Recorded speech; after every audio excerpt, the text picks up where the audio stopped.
Hallo, ich bin Tuule. Hallo, ich bin Sophia. Hallo, ich bin Andrei. Kõrval erialaks on siis jaapani keel. Filosoofia. Soome keel ja kultuur. Mulle meeldib väga saksa räpp, et see tundub kummaline, aga see on tõesti hea.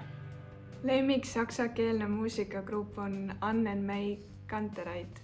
Raamat, selleks on James Krüssi ehk siis Mein Urgroßvater, Die Helden und ich.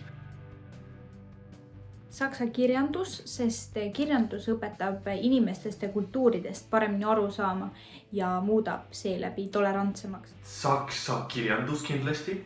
Mulle väga meeldis juba enne seda Goethe Faust ja lugesin mitmed saksa luuletused. Tekstianalüüs. Selle õppeaine raames saab analüüsida kirjandusteost nii keelestruktuuri vaatenurgast kui ka kirjandusliku küljelt. Kindlasti õppejõud, sest nad on kaasaegsed ja vastutulelikud.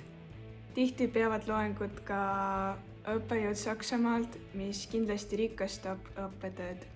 Et juba õppimise käigus antakse tudengitele väga palju võimalusi oma oskusi proovile panna ja päriselt rakendada ja seda läbi erinevate seminaride, õppimise välisülikoolis või läbi välispraktika. Aga siis loodan, et näen sind ka saksa keele ja kultuuri erialal Tallinna Ülikoolis.